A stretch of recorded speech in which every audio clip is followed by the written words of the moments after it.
የፕሮቴስታንት አንዳንድ መዝሙሮች አሉና ማለት ከምንም ጋር ተገናኝቶ ሳይሆን እንደዚሁ ደስ ስለሚሉኝ የመዘምራቸው መዝሙሮች አሉና ምንድነው ችግሩ? ኦኬ እሺ ዮሐዲ ሀሳብ ስጥበት። ጎ ሄድ እስኪ እንግዲህ ጠሪ አክባሪ በሚለው ማለት ነው። እሺ ኦኬ የፕሮቴስታንት መዝሙር ደስ ስለሚሉኝ በሰማ ችግር አለው ወይ የሚለው ሁሉም ነገር ዝም ብሎ ኃጢአትም ደስ ስላለን አናረገውም አይደለ? ደስ ያለንን ሁሉ ማድረግ እኮ አንችልም። መጀመሪያ መዝሙር ምንድነው? ከዛ ስለምንድነው የምንሰማው? ብንሰማስ ምንድነው ችግር ያለው የሚለውን ነው ዋናው መሰረታዊ ነገር ማለት ነው። መዝሙር ማለት ምንም ሌላ የተለየ ነገር የለውም፣ ምስጋና ማለት ነው አይደል? መዝሙር ማለት ምስጋና ነው። ለማን ነው ምስጋና የሚያቀርቡት? እነሱ እንግዲህ አምላክ ብለው ለሚያምኑት አካል ማለት ነው። ማንኛውም አካል ለምሳሌ የሙስሊሞች መንዙማም ደስ ስለሚለን ብንሰማስ የሚሉ አንዳንድ ሰዎችም አሉ። ኦኬ መንዙማ ነው ደስ ስለሚለኝ እንጂ እኮ ችግር የለውም ብለው መንዙማውን ጭራሽ እየቀረጹ ምናምን የሚለቁ አሉ። ይሄ በጣም ትክክል ያልሆነ ነገር ነው። ምክንያቱም ምንድነው እነሱ በዛ መዝሙር ወይም በዛ መንዙማ የሚፈጽሙት አምልኮ ምስጋና ነው። የምናመልከው አምላክ ደግሞ አንድ ነው ብለን አናምነው። አሁን አንድ ነው ብንል ኖሮ ወይም ደግሞ የምናመልከው አምላክ አንድ ነው ብንል ኖሮ ምንም ቤተ እምነትን መለየት ባላስፈለገን ነበር አይደል? የምናመልከው አምላክ አንድ ነው ብለን አናምነው። አሁን እነሱ በተለይ በፕሮቴስታንቶቹ የሚሰበክ ክርስቶስ እና በእኛ የሚሰበከው ክርስቶስ ልዩነት አለ፣ አንድ አይደሉም። ኦኬ በአስተምህሮ ደረጃም ማለት ነው።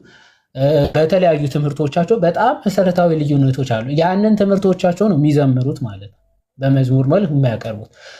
ያንን መዝሙር ወይም ያንን ምስጋና ተቀበል ሰማህ ማለት ኦፍኮርስ የእነሱን ምስጋና እየተቀበልክ ደስ እያለኝ ነው እያልክ ነው ማለት ነው። ምስጋናን የምናቀርበው ወይም ደግሞ ምስጋናችን የምናቀርበው ለአንዱ እግዚአብሔር ከሆነ እና ምስጋናችን ደግሞ የተለየ ከሆነ መስማት ያለብንን መስማትም የሚገባን የራሳችን የክርስቲያኖች መዝሙር ነው። መዝሙር አላጣን በጣም ደሳስ የሚሉ አንደበትን ህሊናን የሚገዙ ከፈለግን የንስሐ ከፈለግን የከበሩ ደሳስ የሚሉ በጣም የሚያስደንቁ መዝሙራቶች አሉ። ኦኬ እንደውም የኛ ስለሚያስቀናቸው እየተቀበሉ አብዛኞቹ የሚወስዱት ከኛ ነው።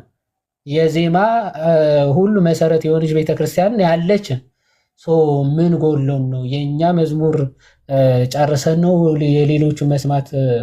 ደስ ስለሚለኝ ነው ልክ የምጠቀመውና ብዙ ሰው ሲቃወመኝ ምን ችግር አለ ብዬ መልሳለሁና ለዛ ከምን አንፃር መሰለሽ አሁን ዮሐዲ ያለው ነገር በስርዓት ሙሉ ለሙሉ 100% ሐሳቡን ገልጾታል። ግን መዝሙር ማለት ፓርት ኦፍ ወርሺፕ ነው፣ ያምልኮ አንዱ አካል መዝሙር ማለት። ስለዚህ ሰዎች ለምሳሌ ከቤተክርስቲያን ውጭ የተዘመሩ ዝማሬዎችን ሲዘምሩ ባይ ዲፎልት ምን እያደረጉ ነው? ከነዛ ሰዎች ጋር ያንን ዝማሬ ከዘመሩ ሰዎች ጋር ወር ከሚዘምሩ ሰዎች ጋር ህብረት እንደማድረግ ነው፣ በሌላ ላንጉዌጅ በሌላ ቋንቋ ማለት ነው። እና ምንድነው ይሄ የአምላክ ማንነት የሚባል ነገር አለ። ለምሳሌ አንድ ፕሮቴስታንት፣ አንድ ጴንጤቆስታል ፕሮቴስታንት ዲኖሚኔሽን ውስጥ ያሉ ሰዎች የሆኑ ሰዎች ሲዘምሩት አምላክ ብለው ጭንቅላታቸው ላይ ሳሉት ወይ ደግሞ አምላክ ብለው ለሳሉት አካል ነው የሆነ መዝሙር የሚያቀርቡት፣ አምልከው ብለው የሚያቀርቡት። ገብቶሻል አይደለ? ያንን ነገር ጭንቅላታቸው ውስጥ ይዘው እነሱ የሆነ መዝሙር የሚለውን ነገር የሚዘምሩት። ስለዚህ ባይ ዲፎልት እነዛ መዝሙሮች ስንዘምር ደግሞ ምን ይሆናል መሰለሽ? ከነዛ ሰዎች ጋር ህብረት ማድረግ።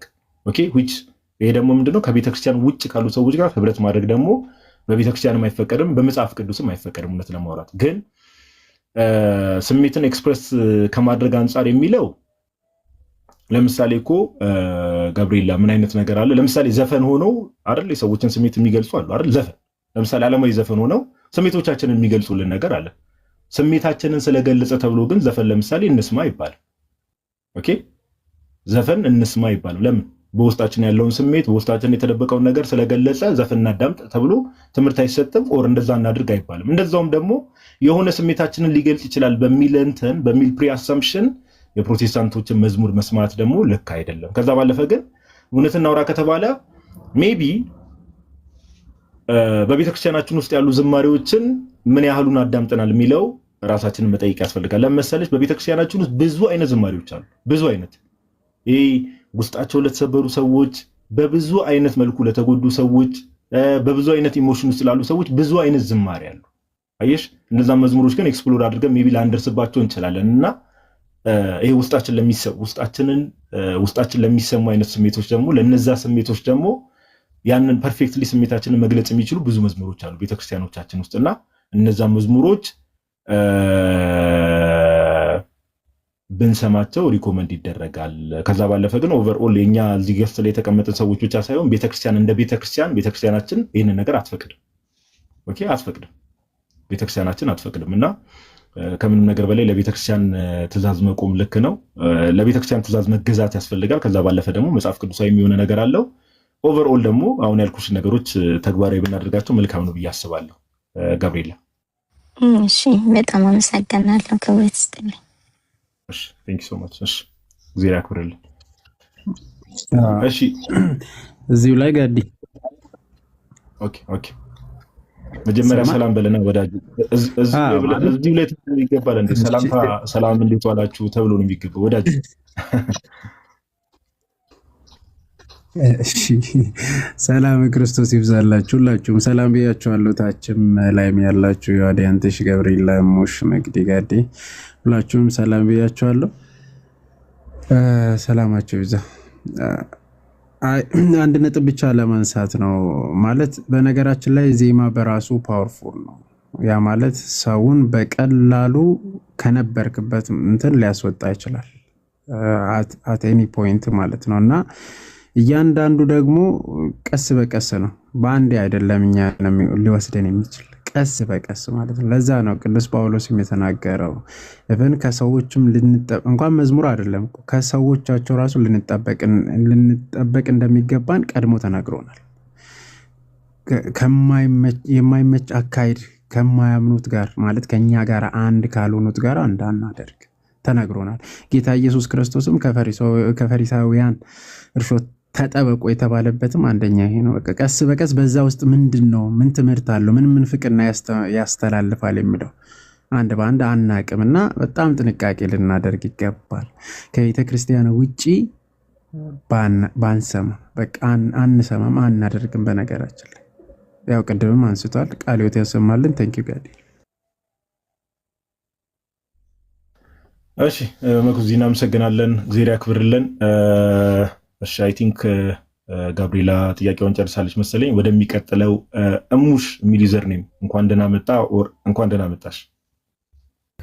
ሰላም ቤተሰቦች፣ ጋዲዬ ሁላችሁም እንዴት ናችሁ? እኔ እኮ ሳላቃችሁ ማቃችሁ ሁሉ ይመስለኛል። አሁንማ ብታዩኝ ሁሉ የምታውቁኝ መሰለኝ መጣ።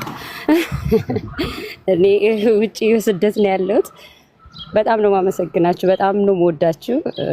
የእውነት የምታደርጉት ያው እኛ መቼም ሁሉን የተማርነው ከእናንተ ነው። በቃ ሁሉም ነገር ማለት ነው። ይሄ አክሰስ መገኘቱ ደግሞ በጣም ለኛም በጣም ትልቅ ነገር ነውና በጣም ነው የምናመሰግነው። የእውነት ወርዝ ታረጋላችሁ፣ በጣም እወቁት ለማለት ነው እና በላይፋችንስ ማለት ነው እና አንድ ጥያቄ የነበረኝ አሁን ብዙ ጊዜ አሁን እኔ ልጅ አለችኝ እና ሁሉ ጊዜ ስለ ጌጣጌጥ ትጠይቀኛለች። አሁን እንደዚህ ባረግ ምን ኃጢአት አለው፣ ይሄ ቢደረግ ምን ኃጢአት አለው እያለች ስለ ፒርሲንግ ይሄ ፒርስ እንደማረግ ታቱ እና እንደው ከቻላችሁ እሷን ነገር ትንሽ ብታስረዱኝ ደስ ይለኛል። እኔ ላስረዳት የምችልበት ኢዚ መንገድ ስላላገኘው ነው። ሁለተኛ ደግሞ አሁን ከተናገረችው እህቴ የኔ ራሴ ኤክስፔሪየንስ አለ። ድሮ ቤተሰቦች የሚወስዱኝ ነበር እና ሰማ ነበር። በጣም ነበር የምወደው መዝሙሮቹን። ግን ምን ያደርጋል በኋላ ላይ የኛ የራሳችን የቤተክርስቲያናችን ያዘማመርና የዜማ አይነት አለ የራሳችን ማለት ነው። ምን ይሆናል ይሄ የምድር ራሱ ይሄ የሆይሆይታ ይሄ የበቃ የስሜት ምድር አይደለ ያለንበት። አሁን ስሜት አይደል ሁሉም የሚያደርገው በስሜት ብዙዎቹ በስሜታችን የሙዚቃውን ስሜት ብቻና ኦፍ ኮርስ ወርዶች አሉት የእግዚአብሔር ሰስ ካለ ድረስ ምን ችግር አለው ብለን በስሜት ለስሜታችን ነው እየተገዛን ያለ ነው። በኋላ ምን እየሆነ መጣ ለኔ የኛ መዝሙሮች እንትን እያሉብኝ ስሎ እየሆኑብኝ ከዛ በኋላ በቃ እንደውም ባለቤቴም ምንድነው አሁን እንደዚህ ስሎ የሚያስለቅስ ነገር ይሄ ራሱ ውስጥ እንትን እያለው ይሄዳል። በቃ ያኛውን እየፈለገ ይመጣል ይለምዳል ያኛውን እና የኛ ትክክለኛው መንፈሳዊ የሆነው ከመንፈስ ጋር የሚያገናኝ ስሜት እና መዝሙር እሱን እየገሸሽን እየራቅን እንሄዳለን። ከዛ ያኛውን ብቻ ዝም ብሎ በሆይታ ለማለፍ ማለት ነውና ብዙ ያን የመስማት የኛን ያለ መስማት ያመጣል። የኛን ሞር በቃ ውስጣችን እንዳይቀበለው ሞር ስሎ ነው ሞር የበቃ የክብሮት ነው የአምልኮ ነው የሱን አይነት ነገር እንዳንወድ ያደርገናል። እና ደግሞ በዛ ላይ ይሰራል እሱም ይሄ ሰይጣኑም ሞር ወደዛ ወይ ሆይታ ወደ ሆይታ እንድንሄድ ያደርገናል። ምንም የእግዚአብሔር ነገር ቢነገርም ፓወር የሚኖረው የእግዚአብሔር ቃልም ይሁን ብንም በቦታው ነው። በቦታው ፓወር ይኖረውና የእግዚአብሔርም ቢነገር እግዚአብሔር ቢሰማ ድምፁ ራሱ ቢሰማ ማለት ነው። አም ሶሪ ድምፁ ራሱ የእግዚአብሔር ነገሮች ብንሰማ ራሱ ግን ያለ ቦታው ከሆነ ፓወር አይኖረውም። ምክንያቱም የምንሰማው በሙዚቃ ነው በስሜት ነው። ያ ወርዶች አሉ እንጂ ወርዱ ፓወር የለውም ምንም አይሰራም ላይፋችን ውስጥ። እና ያ ነገር እኔ ሀፕን ስላደረገ እሷን ላካፍልሽ ብዬ የኔ እናት በጣም ነው ለድሉ ማመሰግነው። በጣም ነው ማመሰግናችሁ። ቴንክ ዩ በጣም እሺ እናመሰግናለን። ሳይሆን እነዚህ አፍንጫ መበሳት ንቅሳት ምናምን ታቶች ምናምን ነገር እሱ ነገር ላይ የምትለው ነገር ካለ እድል ልስጥ። እንዴት ነው ቤተክርስቲያናችን የምታየው የሚለውን ነገር ኦኬ እሺ ቃል ያሰማልን ወንድሞች እህታችንም ያው እንግዲህ በክርስትና ባይዘው ሁሉም ነገር ኢንቴንሽን ኢት ማተርስ ማለት ነው። ማለት ኢንቴንሽን ማተርስ ማለት ምን ማለት ነው? ያንን ነገር የምናደርገው ለምንድን ነው የሚለውን ነው ዋናው ዓላማው። ኦኬ አሁን ያንን በማድረጋችን ክርስቲያናዊ ህይወታችንን እናንጽበታለን፣ እንጠቅምበታለን፣ ሰዎችስ ይታነጹበታል፣ ይጠቀሙበታል ወይስ ይጎዳል፣ ያጠፋል የሚለው በጣም መሰረታዊ ነገር። ኦኬ በጣም መሰረቱ ሰዎችን ወደ ክርስትና ወይም ደግሞ ወደ ዘላለማዊ ህይወት ያቀርባቸዋል ወይስ አያቀርባቸውም? ያርቃቸዋል ወይስ አያርቃቸውም? ምንም ነገር ብናደርግ አጠቃላይ ነገሩን ወደ ክርስቶስ ያቀርባል ወይስ አያቀርብም? ሰዎችን ከክርስቶስ ያርቃል ወይስ አያርቅም ነው። ምንም ነገር እስቲ ይሄን ብናደርግ ችግር አለው ወይስ የለውም ስንል ኦኬ ያንን ነገር ስናደርገው ማለት መንፈሳዊ ህይወታችን ላይ ተጽዕኖ ያደርሳል አያደርስም? በሰዎች መንፈሳዊ ህይወትስ ተጽዕኖ ያደርሳል አያደርስም? ፖዚቲቭ ከሆነ እሰየው ብናደርገው መልካም ነው። ኔጌቲቭ ኢምፓክት ካለው ግን ብንተው መልካም ነው። በቃ ኢንቴንሽን ሁልጊዜ ማተር ያደርጋል። ቅዱስ ዮሐንስ አፈወርቅም በእንተ ሐውልታት ወይም ደግሞ ኦን ዘ ስታቲዩ በሚለው መጽሐፉ ኦኬ ነገሮች ኦኬ ከህሊና የተነሳ ወይም ደግሞ ከበጎ ህሊና የተነሳ የምናደርጋቸው ነገሮች ሁሉ ወይም ደግሞ ወደ እግዚአብሔር ያቀርቡናል፣ ወደ እግዚአብሔር ያቀርቡኛል ብለን የምናደርጋቸው መልካም ነገሮች ሁሉ እግዚአብሔር በመልካም ሁኔታ ይቀበላቸዋል ይላል። ለምሳሌ ሰው መግደል ለምሳሌ ኃጢአት ነው። መግደል አይቻልም አይደል? ሰው መግደል ኃጢአት ነው፣ ሁላችንም እናውቀዋለን። አትግደሉ የሚል የእግዚአብሔር ትእዛዝ አለ። ነገር ግን ሰው ገድለው ኃጢአት ተብሎ ያልተቆጠረባቸው ሰዎች አሉ አይደል? ለምንድን ነው ኃጢአት ተብሎ ያልተቆጠረባቸው? ኦኬ መግደል ኃጢአት ስላልሆነ ነው አይደል? ኢንቴንሽኑ ማተር ስለሚያደርግ። ለምሳሌ ሙሴ እኮ የግብፅ ሰዎች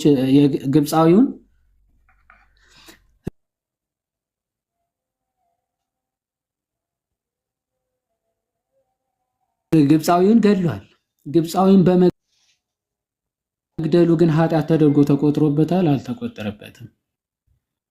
ኦኬ ሌሎችም እስራኤላውያን ለማትረፍ ብለው የገደሉ ሰዎች እኮ አሉ፣ ግን ያንን ኃጢአት ተብለው አልተቆጠረባቸውም። ምክንያቱ ኢንቴንሽኑ ማተር ስለሚያደርግ ማለት ነው።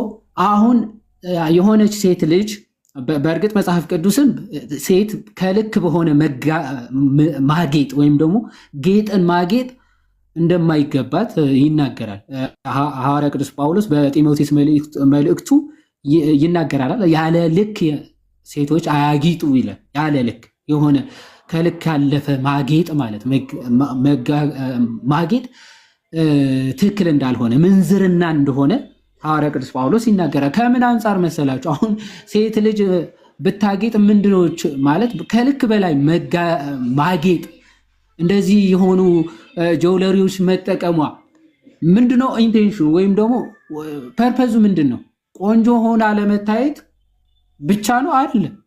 የሆኑ በእሷ ደሲቭ የሚደረጉ ሰዎች ካሉ ያንን ጌጣጌጥ አይተው ተመልክተው አትራክት የሚደረጉና የሚሳሳቱ ሰዎች ካሉ ፐርፐዙ ምንድነው ማለት ምንድነው የሚጠቅማት ለሷ?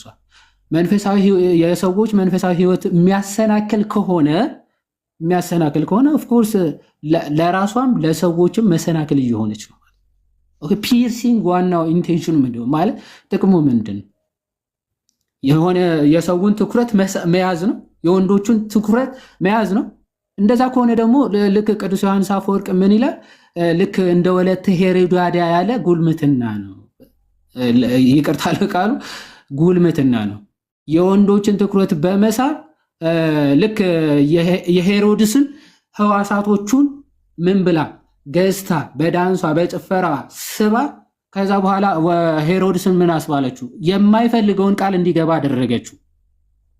የማይፈልገውን ቃል ማለት በቃ በጣም ስለተደሰተ በዳንሷ በጌጧ ምናምን ስለተደሰተ በቃ የፈለግሽውን አደርግልሻለሁ አለ።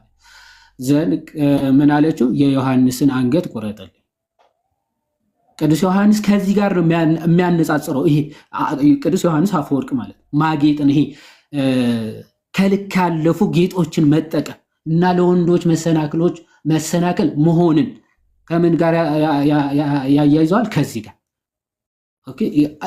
ያልሆነ ከልጅቷ አልፎ ጌጦቹን በመመልከት የማይፈልግ ሰው ራሱ እሷ ላይ ትኩረት እንዲያደርግ በማድረግ ማለት ነው። እሷ ላይ ትኩረቱ እሷ ላይ እንዲሆን ለማድረግ ነው እንደዚህ አይነት ጆውለሪዎች የሚጠቀሙት። በጣም የሆነ ትኩረት የሚይዙ ጆውለሪዎች ማለት ነው። ለሰዎች መሰናክል ከመሆን ደግሞ የወፍጮ ድንጋይ በአንገት ታስሮ ወደ ጥልቁ ብትጣል ይሻላል አይደለም? ለምንዝርና ምክንያት ከመሆን ለምንዝር ጌጦች ምክንያት ከመሆን ደግሞ ወይም ደግሞ ለወንድም ለሴቶችም የመውደቃቸው ምክንያት ከመሆን ደግሞ መጣል ይሻላል ስለሚል የወንድምህን መውደቅ የእህትን መውደቅ ምክንያት ከመሆን ደግሞ በወፍጮ ድንጋይ ታስሮ መጣል ይሻላል። ምክንያቱም አንድ ሰው የራሱ ኃጢአት ሰርቶ ቢወድቅ የሚወድቀው ራሱ ብቻ ነው። ሌሎችንም ይዞ መውደቅ ግን ሰዎችንም ይዞ መጥፋት ነው። ሌሎች ሰዎችንም ይዞ መጥፋት ነው እና ከዛ አንጻር ጥቅሙ ምንድን ነው? መንፈሳዊ ጥቅም አለው ወይ? ምንም ከሌለው ለምን አንተው? ምን ያደርግልናል? ምንድነው መበሳሳቱ? ሰውነታችንን መብሳቱ ምንድነው ጥቅሙ? ማለት ምንድነው የሚያስፈልገው? አላስፈላጊ ከሆነ ብንተው። ሐዋርያ ቅዱስ ጳውሎስ እኮ ወንድሜ ስጋ መብላት የሚያሰናክለው ከሆነ እስከ ዘላለሙ ስጋ አልበላም ይላል። ለወንድምህ ስትል ስጋ መብላት ለወንድም መሰናክል የሚሆነው ከሆነ እስከ ዘላለሙ ስጋ አልበላ ሳል። ስለዚህ ለሌሎቹ መሰናክል የሚሆን ነገር ከሆነ ብንተውስ ባናደርገውስ? የሚጎልብን ነገር አለ ማለት የሆነ ተበስተን የሆነ ብረት ካላንጠለጠልን የሚጎልብን ነገር አለ። የሆነ ሸክም ካልተሸከመን የሚጎልብን ነገር አለ። በራሳችን በተፈጥሯዊ ነገር እኮ ውበታችን መጠበቅ ይቻላል። ከዛ ከልክ ያለፉ ነገሮች ከዚህ አንጻር መመልከት ነው። መንፈሳዊ ጥቅማቸው ምንድን ነው? ሰዎችን ይጎዳሉ ወይ የሚጥል ነው የሚለው ማተር ያደርጋል ማለት ነው። እግዚአብሔር ይስጥልኝ። ዮሐዴ እግዚአብሔር ያክብርልህ ብሮስኪ። እዚህ ላይ አንድ ነገር ለመጨመር ለምሳሌ ሙሽ ተመልክተሽ ከሆነ ለምሳሌ ግብፅ ብትሄጂ ኮፕቲኮችን ብትመለከቺ መስቀል ይነቀሳሉ። ለምሳሌ እጃቸው ላይ አሁን ዮሐዴ እንዳለው ክርስትናው ላይ ኢንቴንሽን ማተር ያደርጋል። እግዚአብሔር የልብና ኩላሊት አምላክ ነኝ፣ ልብና ኩላሊትን እመረምራለሁ፣ የልብ አምላክ ነኝ ብሎ ሲናገር እግዚአብሔር አምላክ ልብን which means ኢንቴንሽንን ስለሚመለከተው እና አሁን ግብጾች ለምሳሌ በሙስሊም በበዛበት አካባቢ ስለሚኖሩ ኦኬ ምን ያደርጋሉ? ላይክ አሁን ለምሳሌ አንገታችን ላይ እኛ ክር እናደርጋለን አይደል? ለምሳሌ ሰው ክር በጥሶ ምናምን ነገር ሊያወልቅብን ይችላል፣ እንዲህ ሊል ይችላል። እነሱ ግን ምን ያደርጋሉ? ለምሳሌ በቃ እምነታችንን እስከ መጨረሻው ከኛ ጋር ነው ለማለት መስቀል ይነቀሳሉ። ምኖች ኮፕቶች ለምሳሌ ኢቭን ካህናት ጭምር ማለት ይነቀሳሉ ባይዘው። ኦኬ እና አሁን እነ ግብጽ ቤተክርስቲያን ውስጥ ያሉ እነዚህ ክርስቲያን ወንድሞቻችንና እህቶቻችን ንቅሳት ያን ንቅሳት ስለተነቀሱ እንደው ኃጢአት ነው ኃጢአት አድርጋቸዋል አይባሉም። ለምን? ኢንቴንሽናቸው ማተር ስለሚያደርግ። አየሽ፣ ኢንቴንሽናቸው ማተር ስለሚያደርግ። ለምሳሌ ግን አሁን ለምሳሌ ታቱ ተብሎ ግን ዓለማዊ ነገር ላይ ያለ ኦር ሌላን አካል አይደላይዝ የማድረግ ነገር ከሆነ ቀደም ዮሐዴ እንዳለው ከእግዚአብሔር የሚያርቀን ነገር እሱ ብቻ አይደለም ባይዘው። ለምሳሌ የተለያዩ ሴሌብሪቲዎች ሊሆኑ ይችላሉ። የተለያዩ ሰዎች መነቀስ እንትን ከሆነ እንዴ እኛ የእግዚአብሔር ቤተ መቅደስ ተብለን ኦኬ እግዚአብሔር ክቡር አድርጎ የፈጠረው ያንን ሰውን ግን የሆነ ለምድራዊ ሰውና የሆነ ዓለም ላይ ታዋቂ ለሆነ ሰው ግን እሱን እንነቀስ ምናምን ከተባለ ግን ባይተሰልፍ ምንድነው ኢንቴንሽናችን ምንድነው? ማንን ነው የምናከብረው የሚለው ነገር ጥያቄ ምልክት ውስጥ ይገባል ባይ ዲፎልት። ኦኬ ባይ ዲፎልት ጥያቄ ምልክት ውስጥ ይገባልና ኢንቴንሽን ማተር ያደርጋል። ግን ንቅሳት የተነቀሰ ሰው በሙሉ እንዳለ ሁሉም ኃጢአት ነው ተብሎ አይነገርም። ኢንቴንሽን ማተር ያደርጋል። ከዛ አንጻር ነው እሙሽ ነገሮችን የምንመለከተው። ላይ ያሰማልን። በእውነት እንደዛ አስቤው አላውቅም። አሁን በተለይ ዮሐዴ እንዳለው በቃ ሰውን የሚያሰናክል ከሆነ ወይ ለምን የሚለው ነገር መቶልኝ አስቤው አላውቅም እና በእውነት ቃለ ሕይወት ያሰማችሁ። በጣም ነው ማመሰግነው። ቴንኪ ሶ ማች። የምታደርጉት ነገር ሁሉ ደግሞ ከኋላ አለን። እግዚአብሔር ይስጥልኝ። ተባረኩልኝ። እግዚአብሔር ያክብርልን። እግዚአብሔር ያክብርልን። እናመሰግናለን። ዮሐዴ ቅድም ኢንቴንሽን ማተር ያደርጋል ሰው ከመግደል አንጻር ላለው ደግሞ ይሄን ይዛችሁ ደግሞ ሰው መግደል ጀምሮ አሏችሁ እናንተ ሰዎች። አንዳንድ ሰው እኮ ነገሮችን የሚረዱበት መንገድ አደራችሁን እዚህ ቤት ላይ እንደዚህ አይነት ነገር አልሰማችሁም ትላለህ እና እሺ ወደሚቀጥለው ጥያቄ እንሂድ። ለማንኛውም ዮሐዴ ተሳስተው ደግሞ ስማ በውስጥ የሆነ ፎቶ እንዳይለኩልህ ብዬ ነው የሆነ ሰው ወዬ ብለው ቀደም ፕሮቴክት ላድርግ። አረ እንደዛ ማለት አይደለም። አክቹአሊ ኢንቴንሽን ማተር ሲባል ሰው መግደልም ችግር የለውም ማለት አይደለም። እንደዛ ማለት አይደለም። እሺ ለማንኛውም እሺ ቀጣይ አይ ቲንክ አልተሳሳትኩ። እሺ መቅዲ ላይቭ የሚል ዩዘር ነኝ። መቅዲ እንኳን ደህና መጣሽ እህታችን። እንኳን ደህና ቆያችሁኝ። ሰላም ብያችኋለሁ። ጥያቄ ምን መሰለ፣ ቤተክርስቲያን ላይ የሚካሄዱ አንዳንድ ነገሮች ጥያቄ ስለሚፈጥሩብኝ ነው እና እነዛን ነገሮች ለመጠየቅ ነው። ኦኬ ስርዓት አምልኮ ላይ ነው ወይስ የግለሰቦች ልምምድ ላይ ነው?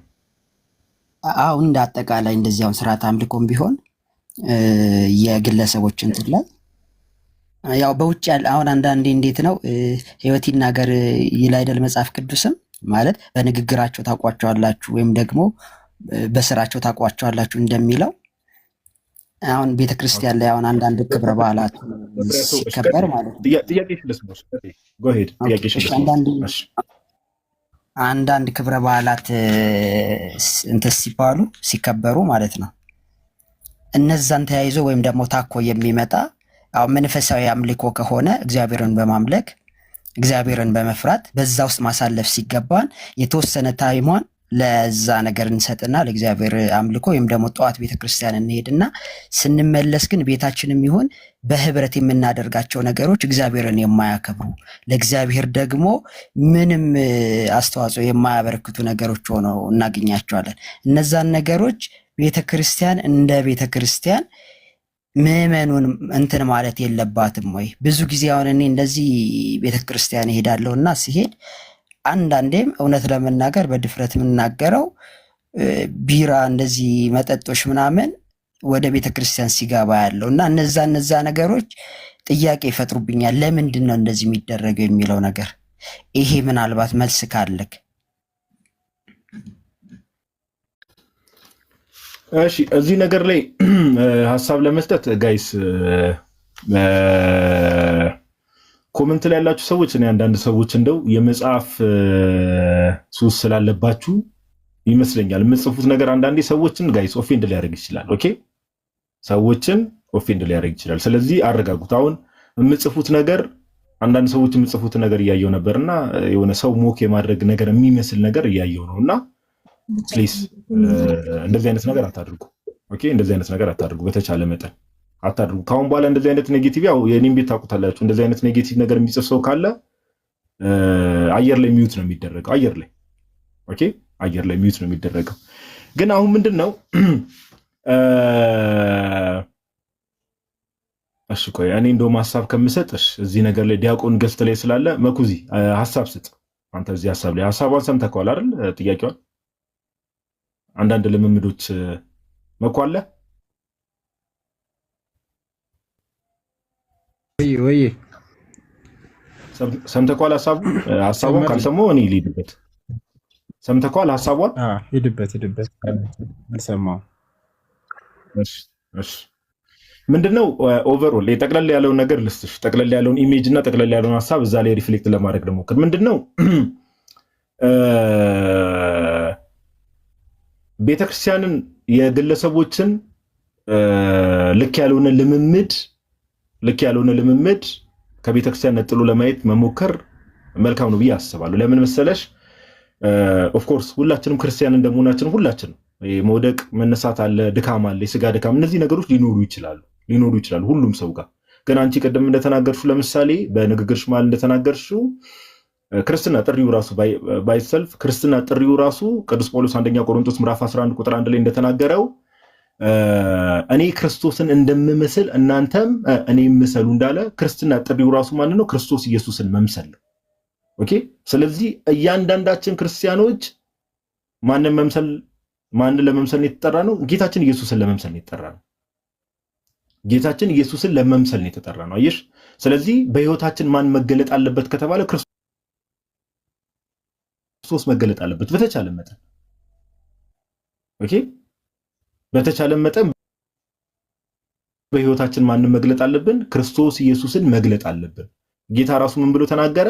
ብርሃናችሁ በሰዎች ፊት ይብራ አለ። ማቴዎስ ወንጌል ምዕራፍ 5 ቁጥር 14 ላይ ብርሃናችሁ በሰዎች ፊት ይብራ፣ ሰዎች እናንተን አይተው ማንን ያመሰግኑ ዘንድ አለ?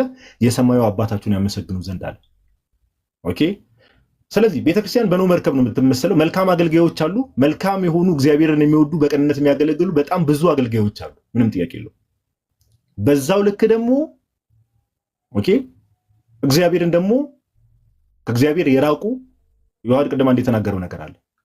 በራሳችን ኃጢአት መስራት እንዳለ ሆኖ ደግሞ ለሌሎች ሰዎችም ደግሞ መሰናከል የሚሆኑ ጌታ እንደተናገረው እናንተም አትገቡ ሰዎችንም አታስገቡ እንዳለ ለሰዎችም ደግሞ መሰናከል የሚሆኑ አገልጋዮች አሉ። ፋክት ነው አሉ ቤተክርስቲያን ውስጥ። ስለዚህ ቤተክርስቲያን እንዲህ ብለን ስንናገር መልካም የሆኑ እግዚአብሔርን የሚወዱ በቅድስና መንገድ የሚመላለሱ አገልጋዮችም አሉ። አዘሴም ታይም ደግሞ ቅድም እንዳልኳቸው አይነት አገልጋዮችም አሉ። ኦኬ ስለዚህ ልምምዶች እንዴት ነው መሆን ያለባቸው ከተባለ ልምምዶች መሆን ያለባቸው በእግዚአብሔር ቃል መሰረት ነው። በቤተክርስቲያን ስርዓት መሰረት ነው ልምምዶች መሆን ያለባቸው። ስለዚህ ልክ ያልሆነ መጽሐፍ ቅዱስ ሰፖርት የማያደርገው የቤተክርስቲያን ስርዓት ሰፖርት የማያደርገው ነገር በጥንትም ደግሞ ቤተክርስቲያን ውስጥ የነበረው በትውፊት የመጣውን አለ አይደለ? ስርዓት አምልኮ አለ፣ ብዙ ነገሮች ስርዓቶች አሉ። በትውፊት የመጣው ነገር ያ ነገር ሰፖርት የማያደርገው ነገር ከሆነ ያንን ነገር ማስተካከል ያስፈልጋል። ጥያቄ የለውም። ልምምዶች ራሱ ማስተካከል ያስፈልጋል። ኦኬ ማስተካከል ያስፈልጋል። ስለዚህ አሁን አንቺ እንዳልሽው ለምሳሌ ምንድን ነው ያልሽኝ? ለምሳሌ ቢራ ማስገባት ነው ያልሽኝ ቤተክርስቲያን ውስጥ ካልተሳሳትኩ። እኔ እንደዛ አጋጥሞኝ አያውቅም። ቢራ ማስገባት ቤተክርስቲያን ውስጥ ግቢ ውስጥ ነው፣ ቅጥር ግቢ ውስጥ። ኦኬ ቅጥር ግቢ እኔ ፐርሰናሊ እንደዛ እንደዛ አሁን እንግዲህ ኦፍ ኮርስ አሁን አንቺ እንደተናገርሽው እንደዚህ የሚያደርጉ ሰዎችን ካሉ ልክ አይደለም። በቃ ምንም ጥያቄ የለውም። ይህን ነገር እንዴት ነው የምናስተካክለው ከተባለ በምንድን ነው? በትምህርት ኦኬ በትምህርት ኢቨን ሁላ እኔ አሁን ለምሳሌ ፐርሰናል ኦፒኒየንን ብትጠይቁኝ ጋይስ ፐርሰናል ኦፒኒየን አሁን እንደዚህ የሆነ አንዳንድ ቦታ አንዳንድ ደብር ላይ ድንገት እንደዚህ የሚያደርጉም ካለ እዛ አካባቢ ላይ ምንድነው የሚያስፈልጋቸው ከተባለ ትምህርት ነው የሚያስፈልጋቸው። ኦኬ ትምህርት ነው የሚያስፈልጋቸው። ኢቨን እኔ ፐርሰናል ኦፒኒየን የራሴን ፐርሰናል ኦፒኒየን ብትጠይቁኝ ጋይስ ለኔ ቢጤዎች ራሱ መጠጥ ለኔ ቢጤዎች ጋይስ ለኔ ቢጤዎች ራሱ አቅም ለሌላቸው የኔ ቢጤዎች ራሱ መጠጥ የሚሰጡ ሰዎች ልክ ናቸው ብዬ አላምንም። ብዙ ጊዜ አይታችሁ ከሆነ እውነት እናውራ ከተባለ አሁን የኔ ቢጤዎችን ተመልክታችሁ ከሆነ አንዱም መጠጥ ይሰጣቸዋል። የሆነ ሰው መጥቶ ለምሳሌ የሆኑ ሰዎች መጥተው ላይክ ምግብ ይሰጡና የሚጠጣ ነገር ይሰጣቸዋል። አንዱም መጥቶ እንደዛ ያደርጋል፣ አንዱም መጥቶ እንደዛ ያደርጋል እና የሆነ ግማሽ ቀን ላይ ምናምን የተወሰነ ሰዓት ከሄደ በኋላ ሰክረው ምናምን እነዛ ሰዎች ሰክረው ታያዋቸዋላችሁ። አያችሁ? ስለዚህ እናንተ ሰዎች የሚያሰው እንዲሰክር ኮንትሪቢዩት አድርጋችኋል ማለት ነው። ኦኬ። ስለዚህ ሰው የውሃ ጥሙ ለምሳሌ ሰዎች በልተው የሆነ ነገር ምግብ በልተው ኦኬ እንዲጠጡ የውሃ ጥማቸው ለማርካት ከሆነ ውሃ መስጠት አለቀ በቃ። ውሃ መስጠት ኦኬ። ለምን ለሌሎች ሰዎችም መውደቅ ምክንያት መሆን የለብንም። ከራሳችን አልፎ ለሌሎች ሰዎች መውደቅ ምክንያት መሆን የለብንም። የራሳችን ስጋዊ ድካም እያለብን ለሌሎች ሰዎች መውደቅ ደግሞ ምክንያት መሆን የለብንም። ስለዚህ አንቺ እንዳልሽው እንደዚህ አይነት ልምምዶችን የሚያደርጉ ሰዎች ካሉ ከዚህ ልምምድ መቆጠብ ያስፈልጋል። ቤተክርስቲያን የእግዚአብሔር ኦኬ ማደሪያን የተባለችው ቤተክርስቲያን። ስለዚህ ቅዱስ የሆነው እግዚአብሔር የሚመለክበት ቦታ፣ ቅዱስ የሆነው እግዚአብሔር የሚቀደስበት ግቢ ውስጥ እንደዚህ አይነት ነገሮችን ማድረግ በፍጹም ዓለማዊ ነገርን ከመንፈሳዊ ነገር ጋር እንዲህ ማደባለቅ ነው። አያችሁ? ማደባለቅ ስለሆነ ማስተካከል ያስፈልጋል። እና እንደዚህ አይነት እኔ ፐርሰናሊ አጋጥሞኝ አያውቅም፣ ግን እንደዚህ አይነት የሚደረግበት ደብር ምናምን ካለ እንግዲህ ቦታው ታውቆ ምናምን ነገሮችን ለማስተካከል ቢሞከር ጥሩ ነው። ካልሆነ ግን በትምህርት ነው እንደዚህ አይነት ነገሮችን ፊክስ የሚደረገው በትምህርት ነው። ቤተክርስቲያን ደግሞ እነዚህ ነገሮችን እንደምታስተካከል ምንም ጥርጥር አይኖረኝም። ሜቢ እዚህ ላይ ዮሐድ የምጨምረው ነገር ካለ ሀሳብ እድል ልስጥ። ሜቢ ያላነሳሁት ነገር ካለ እዚሁ ሀሳብ ላይ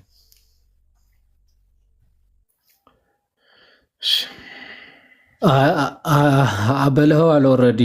ግን ሞር አሁን እነዚህ እንዲህ ቢደረግ ምናምን የሚሉ ሞር ስርዓታዊ ነገሮች ስለሆኑ ሞር ሃይማኖታዊ ጉዳይ ላይ በደንብ መነጋገር ብንችል አሪፍ ነው። ይሄ ኦልሬዲ እንደ አስተያየት ማንኛውም ሰው ሊሰጠው የሚችል ሀሳብ ስለሆነ ሞር ደግሞ ይሄ ትምህርታዊ ጉዳዮች ላይ አሉ አይደለ? እነዛ ላይ ጥያቄ ያሏችሁ ነገሮች ላይ ምላሽ ብንሰጥ ጥሩ ነው ብዬ አስባለሁ። አይ ቲንክ አሁን እኛ ይሄ ነገር እንዲህ ቢደረግ ምናምን ቢባል እኛም እንደናንተ ተማሪዎች ነን። ኦኬ እኛ ተነስተን ኦኬ በቃ ቤተክርስቲያን እንዲህ እንዳይደረግ ምናምን ስርዓታዊ ነገሮች ስለሆኑ ሞር የቤተክርስቲያን ስርዓት ላይ ትተን ትምህርቶች ላይ ይሰማል አለው።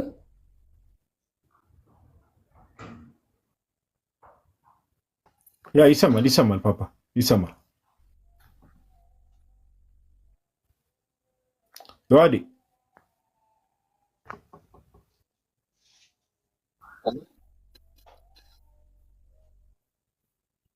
መቆራረጥ ጀመረ። አሁን መጣ። ግን ምናልባት የመቅዲካል አይ ዶንት ኖ አይ ቲንክ ወንድ ነው መሰለ ካልተመለሰ ድጋሚ ሀሳቡ ቢነሳና ከአሁን በኋላ ግን ሞር ትምህርታዊ ጉዳይ ላይ ፎከስ ቢደረግ እዛ ላይ ጥያቄ ያላችሁ ብትገቡ ጥሩ ነው። ያ ቅድም አንዴ መንጌ የሚዩት አድርገው ቅድምም ለዛ ነው መግቢያችን ላይ ትዝ የሚላችሁ ከሆነ ምን የሚል ነገር አንስቼ ነበረ። ሃይማኖታዊ የሆኑ ነገሮች ስፔሻሊ ስርዓት ነክ ነገር ላይ እንደተባለው ሞር እዚህ ሀሳብ ላይ ብዙ መናገር የሚችሉ ከኛ በብዙ የተሻሉ አባቶችም ምኖችም አሉ። ግን ሃይማኖታዊ ነገር ትምህርታዊ ነገር ላይ ትምህርታዊ ኮንተንት ላይ ትኩረት ቢደረግ መልካም ነው በተቻለ መጠን። ኦኬ እንደዛ ቢደረግ መልካም ነው። ተሳስቼ ነው እንዴ እህታችን እያልኩ እየጠራሁሽ የነበረው መቅዲ? ችግር የለም አካውንት እንትን ብዬ ገብቼ ነውና ወንድና አዎ አይ መሀል ላይ እንኳን አታስቆመኝም ይሄን ሁሉ ደቂቃ። ኤኒዌይስ እሺ ያ አይ በቃ በዛ መልኩ አይ ቲንክ ያነሳሁትን ሀሳብ ሰምተኛል ብዬ አስባለሁ። አይ ቲንክ እንዳልኩ ስርዓት ነክ ነገሮች ላይ እዚህ ላይ ብናበቃ መልካም ነው። ኦኬ ያው ስርዓት ቢሆንም እኔ ሀሳቤ ምን ነበረ ያ ነገር ገፍቶ የሚያመጣው ነገር በራሱ መልካም ያልሆኑ ነገሮችን ነው። ሰዎች ከጠጡ በኋላ ብዙ ነገሮችን ያደርጋሉና ቤተክርስቲያን እንደ ቤተክርስቲያን ደግሞ አስተምሮ በዚህ ነገሯ ላይ ትኩረት ብትሰጥ የሚለውን ሐሳብ ነው ለመናገር የፈለኩት። እናመሰግናለን። እሺ እናመሰግናለን ወንድማችን እግዚአብሔር ያክብርልን። እሺ ናቱ ሰላም በለንና አይ ቲንክ ማን ነው ቀደም መንጌ ነው መሰለኝ የገባው መንጌ የሚል ዩዘር ኔም ናቱ ሰላም በለን እንኳን ደህና መጣ ብሮ። እስኪ ናችሁ ሁላችሁንም ጋዶ ዮሐዴ ላይ መላችሁ ታች መላችሁ ሰላም ብያለሁ። እንዴት ናችሁ? እግዚአብሔር አምላክ ስሙ የተመሰገነ ይሁን። እንኳን ደህና መጣ ፓፓ። እሺ መንጌ ቀጥል ወንድማችን፣ ጥያቄ ምንድነው? እሺ ሰላም ወንድሞች እንዴት አመሻችሁ? እግዚአብሔር ይመስገን። እንትን ለጥያቄ ፈጥሮብኝ እንኳን ሳይሆን ለመረዳት ነበረ። የሆነ አንድ ቀንም ጋዲ ወንድሜ ጠይቄ ነበርና ኔትወርክ አስወርዶኝ እየመለስክ ነበረ መሰለኝ አልተመቸኝም ነበረና አንድ ቀን የጠየኩ እንትን የሚለውን ነበረ ሰዎች ጠይቀውኝና ልታስረዳ ፈልጌ ነው። በራዕይ ዮሐንስ ላይ እነሆ ከደመና ጋር ይመጣል ዮሐንስ ራዕይ ምዕራፍ 1 ከቁጥር 4 ጀምሮ ስናነብ እነሆ ከደመና ጋር ይመጣል የወጉትም ሁሉ ያዩታል ይላልና ስለ ኢየሱስ ክርስቶስ መምጣት ይናገራል። ከዛ ትንቢተ ዳንኤል ምዕራፍ 7 መሰለኝ እና እሱ ላይ ደግሞ በዘመን የሸመገለው እስኪመጣ ድረስ ይላል እና ይሄንን እንድታስረዳኝ ነው። ሁለተኛ ጥያቄ ደግሞ የማርቆስ ወንጌል 15:34 ላይ አምላኬ ለምን ተውኸኝ ይላልና ኢየሱስ ይሄ ምን ማለት ነው? ዮሐንስ ወንጌል ምዕራፍ 17 ላይ እና ወደ አባቴና ወደ አባታችሁ ወደ አምላኬና ወደ አምላካችሁ አደርጋለሁ ብለሽ ንገሪያቸው አላት ይላል እና እንዴት ነው አምላኬ ሲል እንዴት ነው የሚለውን ልረዳ ፈልጌ ነው። እሺ የመጀመሪያውን ጥያቄ እንኳን ባለፈው መልሼ ነበረ። እሺ አሁን ልመልስልና ሁለተኛውን ጥያቄ ዮሐዴ ሐሳብ ትሰጥበታለህ። ከዛ ቀጣይ ደግሞ አኮርዲንግሊ እንሄዳለን። እሺ የመጀመሪያው ምን መሰለህ፣ ባለፈው ልክ ነው ሜቢ ኔትወርክ አልሰማ ብሎ ሊሆን ይችላል። ትንቢተ ዳንኤል ዮሐንስ ራዕይ ምዕራፍ 1 ላይ ያለው ክፍል እነሆ የወጉት ሁሉ ያዩታል፣ አይኖች ሁሉ ያዩታል። ቆይ አንዴ ጥቅሱን ብናነብ የእግዚአብሔር ቃል ስለሆነ አንደኛ ዮሐንስ ራዕይ ምዕራፍ 1 ቁጥር 7 ላይ እነሆ ከደመና ጋር ይመጣል፣ አይንም ሁሉ የወጉትም ያዩታል፣ የምድር ወገኖችም ሁሉ ስለ እርሱ ዋይ ዋይ ይላሉ። አዎን አሜን። ያለውና የነበረው የሚመጣውም ሁሉን የሚገዛ ጌታ አምላክ አልፋና ኦሜጋ እኔ ነኝ እያለ ጌታችን ኢየሱስ ይናገራል። ኦኬ ያለውና የነበረው የሚመጣው ሁሉን የሚገዛ ጌታ አምላክ አልፋና ኦሜጋ እኔ ነኝ ይላል። ይሄ ክፍል በግልጽ ቁጥር 7 ላይ ያለው እነሆ ከደመና ጋር ይመጣል የተባለው ጌታችን ኢየሱስ ክርስቶስ ስለ ዳግም ምጽአቱ ዳግም ለፍርድ በሚመጣበት ጊዜ ስላለው ነገር ነው ዮሐንስ በራእዩ ያየ እየጻፈልን ያለው። ኦኬ ዳግም ለፍርድ በሚመጣበት ሰዓት ማለት ነው። ያው ይሄን ሐሳብ ጌታችን ኢየሱስ ራሱ በአንደበቱ ተናግሯል። የማቴዎስ ወንጌል ምዕራፍ 25 ላይ ሄደህ ብትመለከት የሰው ልጅ ከመላእክቱ ጋር ይመጣል ይላል። ለፍርድ ሲመጣ የሰው ልጅ መላእክቱ የተባሉት የማን ነው? ቅዱሳን መላእክት። የሰው ልጅ የማን? የጌታችን ኢየሱስ መላእክት ስለሆኑ መላእክቱ ራሱ። ኦኬ ስለዚህ እዚህ ክፍል ላይ ያለው ምንድነው? ጌታ ዳግም ለፍርድ ይመጣል። ዳግም ለፍርድ በሚመጣበት ሰዓት ደግሞ የሚናገረውን ነገር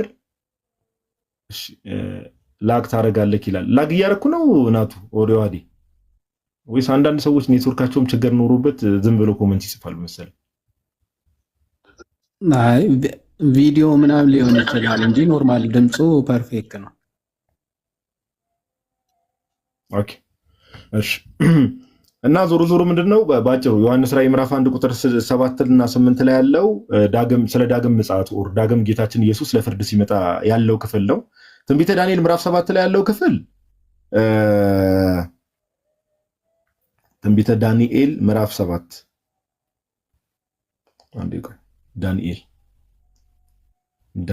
ዳንኤል ምዕራፍ 7 ላይ ያለው ክፍል እንዲህ ይላል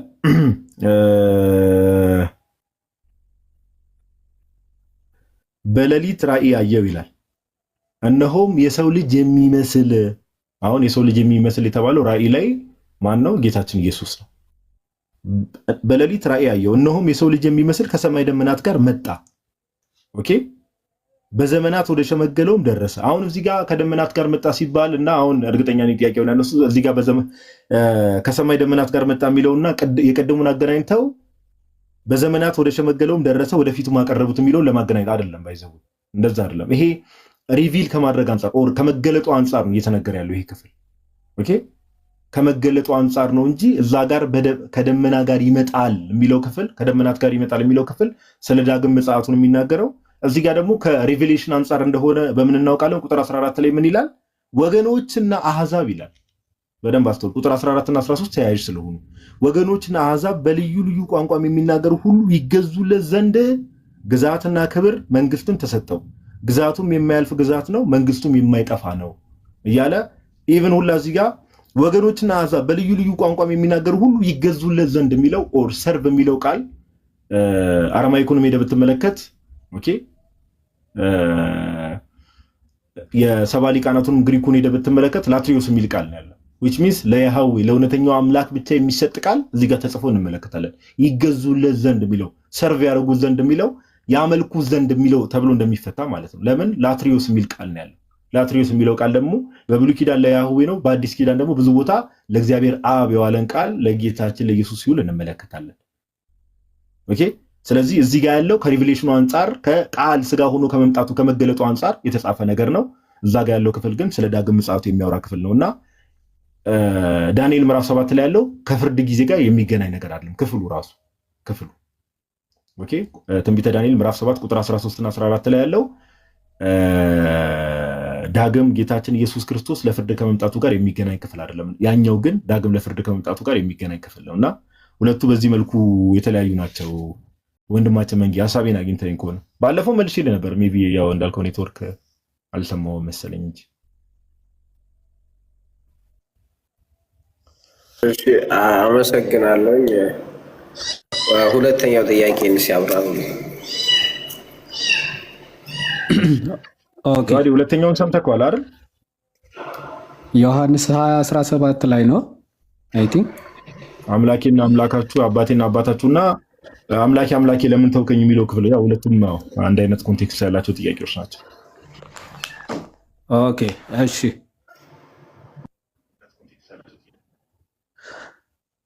ኦኬ እሺ ወደ አምላኬ ወደ አምላካችሁ ወደ አባቴ ወደ አባታችሁ ብሎ የተናገረው ዮሐንስ ወንጌል ምዕራፍ 20 ላይ ለምንድነው ጌታችን መድኃኒታችን ኢየሱስ ክርስቶስ እንግዲህ ፍጹም ሰው ፍጹም አምላክ መሆኑን የሚያስረዳበት ክፍል ነው። እንግዲህ ከትንሣኤ በኋላ ነው ይሄ ኃይለ ቃል የሚናገረው። አንዳንድ መናፍቃን ምን አይነት ምንፍቅናን ሲዘጋ ነው ክርስቶስ አይ ከትንሣኤ በኋላማ ያንን ስጋ እኮ ኦልሬዲ የመዳን ስራውን ስለጨረሰ በመቃብር እንደ እንትን አውልቆት ተነስቷል የሚሉ መናፍቃን ስቲል በነገራችን ላይ ተነስተው ነበረ። ያንን ምንፍቅና ሲያርቅ ክርስቶስ ያንን የተዋሃደውን ስጋ ሳይለቅ ወይም ደግሞ ሳይተው በተዋህዶ እንደተነሳ ለማጠየቅ ወደ አምላኬ ወደ አምላካችሁ ነው፣ ወደ አምላካችን አይልም። ምክንያቱ ያንን የሩቅ ማለት ከፍጡር ስጋ ከድንግል ማርያም የነሳውን ስጋ ነው የራሱ ያደረገው እንጂ እንደኛ ግን ሩቅ ብእሲ ስጋ ብቻ አይደለም ክርስቶስ አይደለም፣ መለኮት የተዋህደው ስጋ ነው። ስለዚህ ምን አለ? ወደ አምላኬ አለ። ኦኬ የፍጡር ስጋ ነው የተዋህደው፣ ከፍሎ የተዋህደው ስጋ እሱ ይዞታል። ግን መለኮት የተዋህደው ስጋ መሆኑን ለማጠየቅ ወደ አምላኬ አለ። ከዛ ለነሱስ ወደ አምላካችሁ ይላል። ወደ አባቴ አለ። ለእሱ አባትነቱ የባህሪ ነው።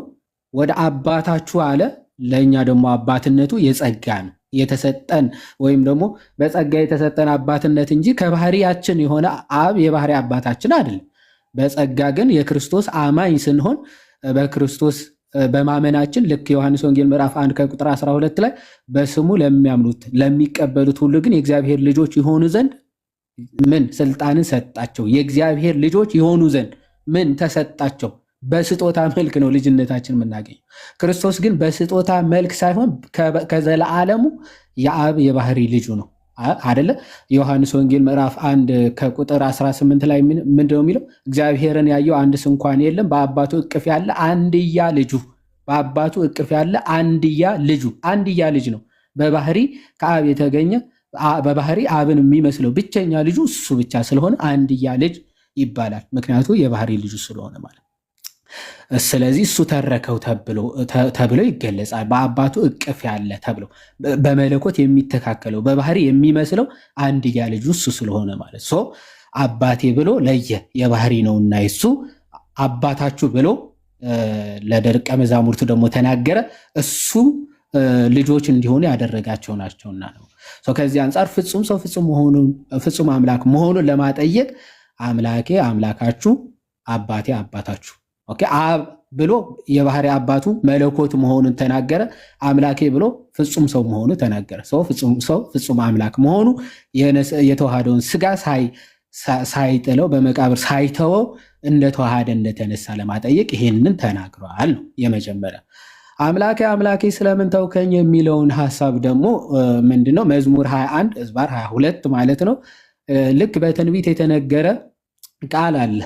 መዝሙረኛው ቅዱስ ዳዊት የተናገረው ማለት መጀመሪያ ክፍሉ ሲጀምር አምላኬ አምላኬ ስለምን ተውከኝ ከጩኸቴ ድምፅ እጅግ ሩቅ ነህ እያለ የሚቀጥል ጥቅስ አለ።